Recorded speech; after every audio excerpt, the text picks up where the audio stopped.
Welcome to the Property Guide. You're watching ET Now. I'm Faye D'Souza. Thank you for joining us. As you might have guessed, we're not in the studio this week. We've stepped out to travel a bit. We're in the city of Pune. The idea with this show is to take a close look at Pune, find out what's going on, if there are opportunities in the city for you as a buyer or as an end user, what parts of the city will do really well in the future, and where should you go bargain hunting. Before we go any further, here's a quick look at the numbers of property in Pune. Take a look.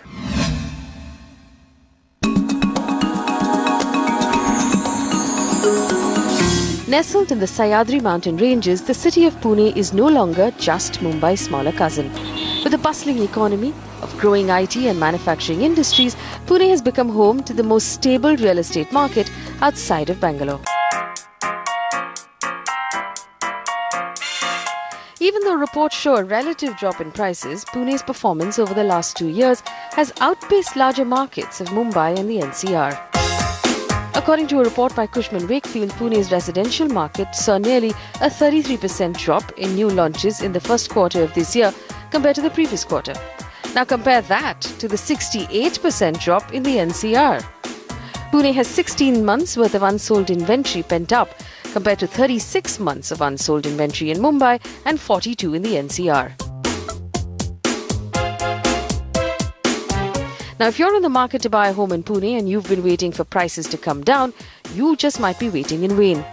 As various reports project an average capital value appreciation of 12 to 15% for the year ahead, Pune's realty market is looking forward to healthy growth in the future. All right, so how interesting is the city of Pune? We're in a very interesting project right now. This is Gera's Isle Royale project, and it's a luxury project. But what I have on the couch with me are three very, very interesting developers in different spaces in the city of Pune. And we're going to talk about innovation, we're going to talk about spaces, and we're going to talk about different areas in the city. Darshana Parmar Jain is the Deputy Managing Director at Ishwar Parmar Group. Thank you for coming in. Rohit Gera, Managing Director at Gera Developments. And Sujay Kalele is the CEO of Kolte Patil Developers. Thank you for coming in. I want to start off by looking at the numbers in Pune. The package that just played out talked about the fact that sales are all down. Does this mean that prices have come down on the ground? And I want each of you to answer this. From your projects, do you have customers coming in, bargaining for a lower price? And what is the kind of discounts that you're making available on the ground? I'll start with Sujay. At Kolte Patil, projects right now, what are you getting in terms of, what can customers hope for in terms of a discount? Yeah. So we just declared our quarterly results yesterday, real estate company, and for the full year of FY15, we've done about 2.9 million square feet. However, said that in the last, quarter or so, there have been, increased inquiries, but lesser conversions as far as on-ground activities goes. And there have been some expectations from the customers, but I don't think, the situation has come where we have to offer discounts or anything of that sort yet to the buyers. On and off, there are some, subvention schemes that are on offer in the market. There are some, sales activations that go on. But by and large, it's a balanced market right now. Rohit, the interesting thing about Pune is when the rest of the markets, like the NCR market, for example, ran away in terms of prices, Pune didn't. It remained stable. Is that one of the reasons why we haven't seen prices come down as sharply as we've seen in other markets? That's absolutely true. Pune has historically shown a reasonably high appreciation when the rest of the country or many other markets saw runaway price hikes. And you're right, that's exactly why we don't see steep drops. So the volatility in Pune isn't as much as many other markets in this country. Darshana, what have you noticed on the ground in terms of, there have been a lot of reports that say that Pune is entirely driven by the IT market. Is that true for, for the buildings that you have in the market right now? Are you seeing purely IT-driven demand? That is not true. Actually, Pune has several growth drivers. IT is one of them. So there is, Pune is also driven by industry. So automotive, there's electronics, there is education is a very large industry. So there are several growth drivers that contribute to the jobs in Pune. And therefore, the residential demand comes from all of these. Pune as such, did not see the runaway prices like you spoke about. I think it's a very stable market because we don't have too many investors coming into Pune, and therefore the prices didn't skyrocket. and that makes it a very stable market. We have a lot of end users buying properties that want to come and live here. So it's retirement, education, students who are studying are buying, IT professionals who are coming in. And it will continue to see good growth in your mid-market segment. Actually, Sujay, you're also now in Bangalore and in the Mumbai market. When you compare sales across these three markets, which one is the strongest? Where does Pune fall in that pecking order? Pune and Bangalore are neck to neck actually. You might, you can take any of the reports that have come in over the last month or so. Bangalore and Pune have topped all the charts as far as stability and expectation of price rise goes. In fact, Bangalore has now, last year has overtaken Delhi NCR and Mumbai as the largest real estate market in the country, which in itself is a big feat for any market to come into. Right. Between Pune and Bangalore, sales are pretty stable. Both markets are driven by end users. Both have, Pune is slightly better off when we compare the kind of economic activity that is happening here, because it's not only dependent on IT, but then Bangalore is a clear leader in IT. As compared to Bangalore, which leased 10 million square feet in the last financial year, Pune was closer to 4 million square feet of IT space. So there's clear-cut differentiation of IT jobs that are getting created in Bangalore. But I know, I want to ask all of you this, even though that's the case, and that's a really good case, the pricing of homes between Pune and Bangalore is not that different. I can still go to a Bangalore, close to a Mahindra Tech Park, or even an electronic city, and I can buy a home for 40 lakh rupees, for 50 lakh rupees. Do you think there should be a larger difference between that city? Do you think the offerings are the same between Pune and Bangalore right now? I think one of the things to keep in mind is the distance from city center. Okay. Right. If you look at the amount of time that it takes to get from the city center to a home which is priced at the 4,500 rupees a square foot in Bangalore, you're easily traveling 45 to 60 minutes, right? In Pune, you need to travel maybe 25 minutes from the city center. So I think it's a misnomer to just compare prices without taking into account the geographical location within the city as to where that pricing is actually available. So you can get, I'm sure you can even get in the far-flung areas of Mumbai, you can get 5,000 and 6,000 rupees a square foot. But really far. Exactly, this is my point. That's exactly the point, right? So it's geographical, and one has to keep that in mind. We're going to have to take a very quick break, but when we come back, I want to talk about whether the prices in Pune have hit the bottom. Do we expect them to go any lower in the months to come? That's on the other side. Don't go anywhere.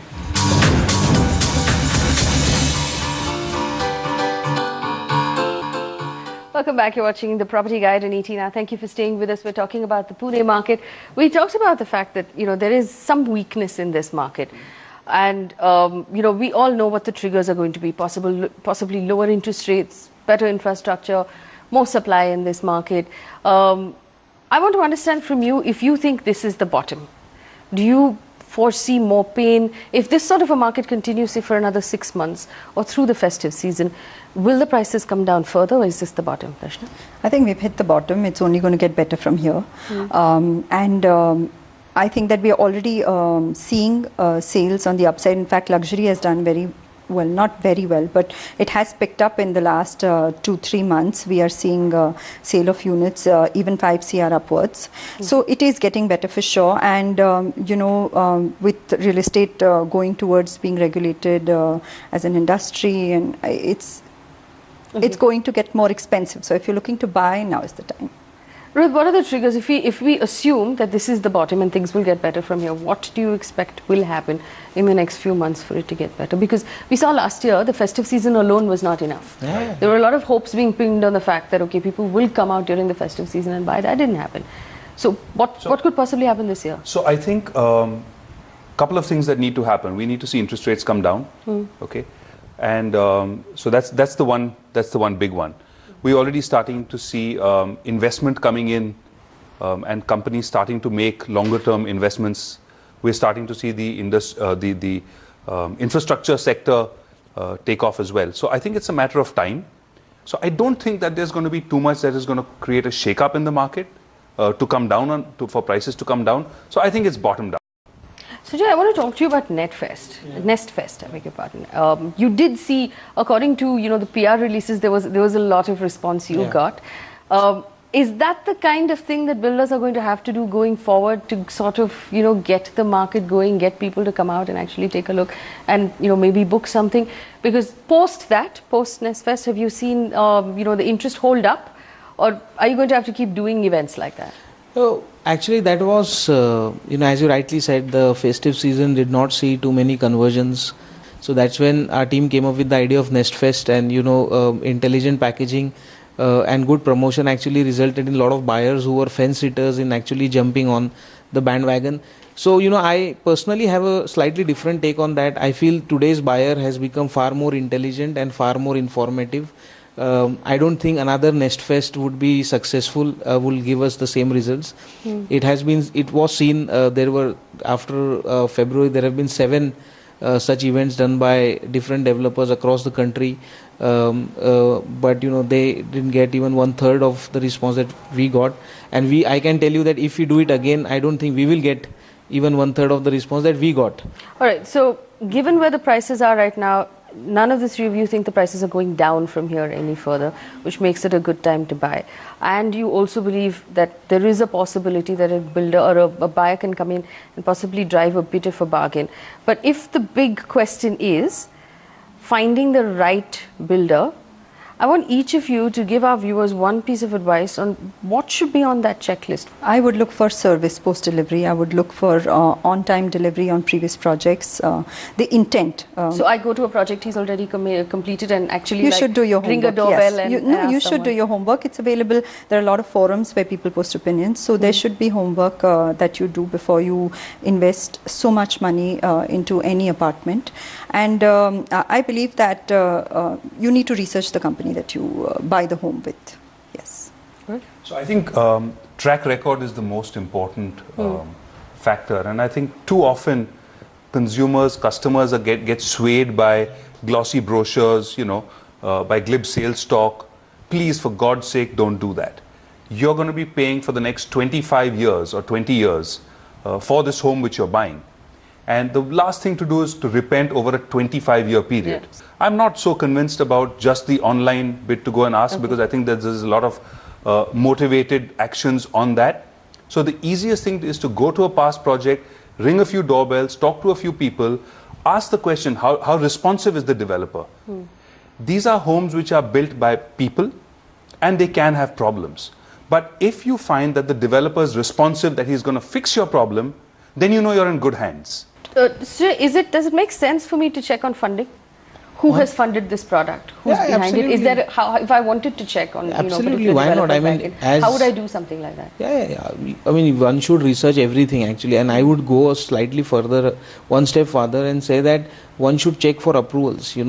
Because today that is one of the biggest areas of concern.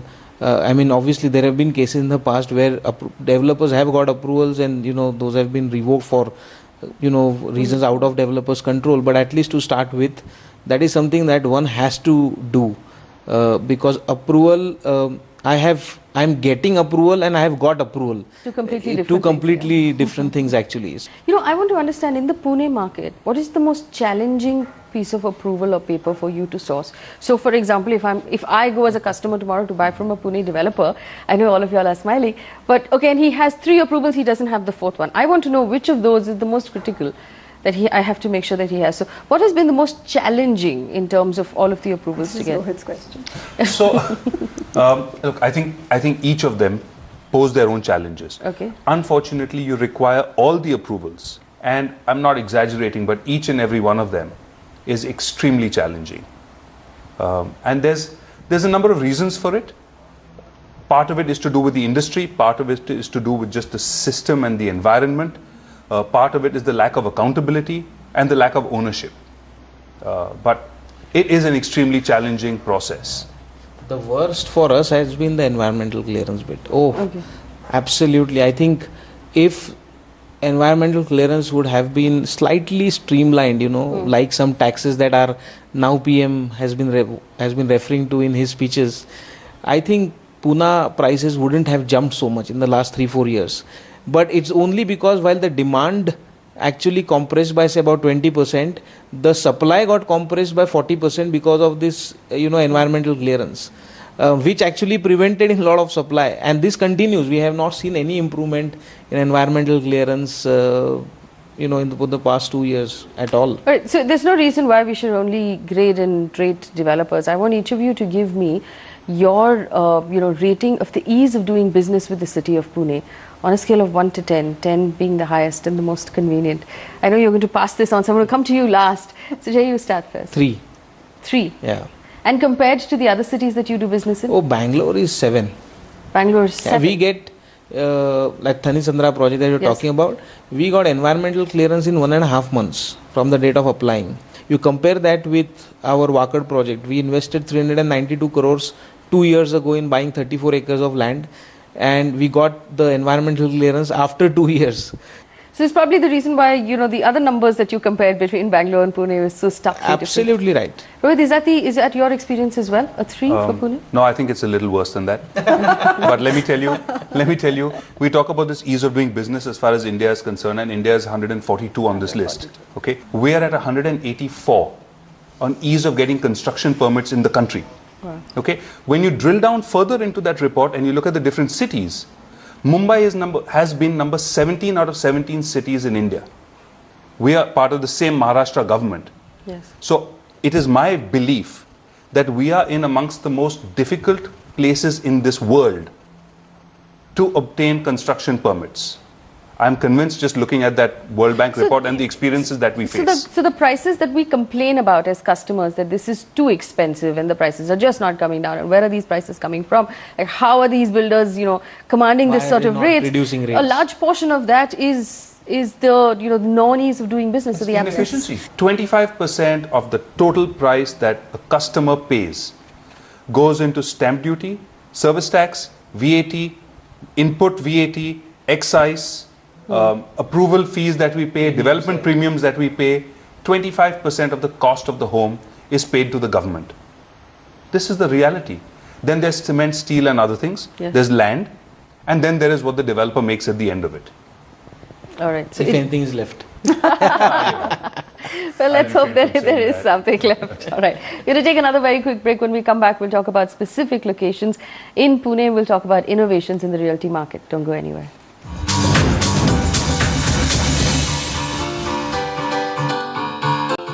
Welcome back. You're watching the Property Guide in ET now. Thank you so much for staying with us. We're taking a very, very close look at the Pune market. And while we talked about the city and we talked about the market, I want each of you to give me the name of one location that you think will do really well. And obviously, you're going to name a location that you're in right now. So also defend it. And the rest of us will rebut on whether or not we think that that's the strongest location. Rohit, do you want to pick among all of your projects, which one is the most promising? So we're extremely bullish on Kharadi. Okay. There's a number of reasons for that, and amongst them are the fact that jobs are created within that micro market, whether it's an existing SEZ, whether it's additional IT space coming into that market. I think it's very closely located to shopping malls, to entertainment. It's within the municipal corporation limits already. However, on a relative basis, we're bullish on Kharadi. Overall, I think Pune is, set to see good days in the future. But since you made me pick one, I'd go with Kharadi as my pick.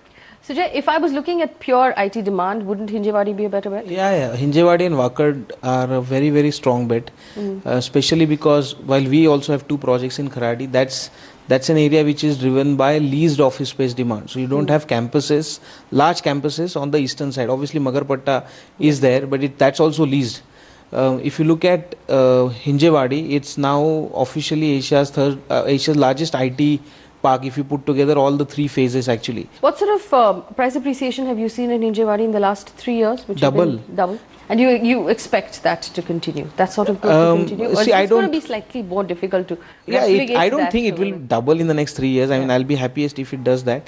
But I suppose, because one, that 100% appreciation was also the fact that it was a location discovery. Yes. Another such location that we are bullish on is Urse, which is on the Bombay-Pune Expressway, closer to the stadium where developments are coming up.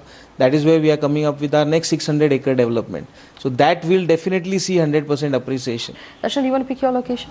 Yeah, so there are two locations. I think overall Pune will do very well because in all directions you have your growth drivers. But for us, Pimpri-Chinchwad I think is something that is a location to look at if you're going to invest or buy. Because one, infrastructure is fabulous. PCMC is very, very good with its infrastructure.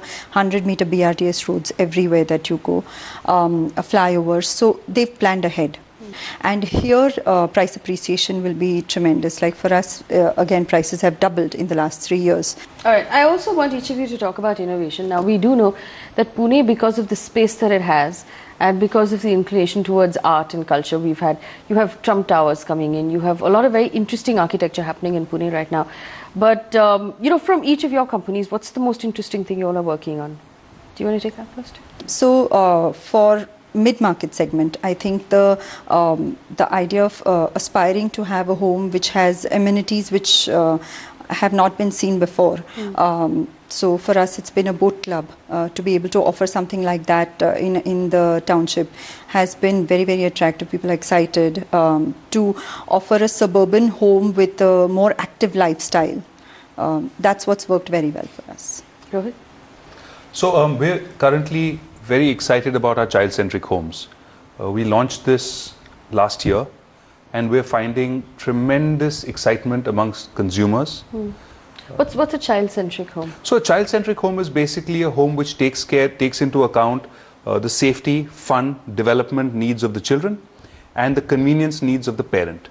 So we've tied up with providers for coaching for the children in tennis with Mahesh Bhupati, with Vishwanathan Anand for chess, we have Shankar Mahadevan for music, we have Shamak Dawar for dance, we have Anil Kumble for cricket, we have Lilette Dubey for dramatics, and we have Dale Carnegie Institute for leadership and public speaking and personality development for kids.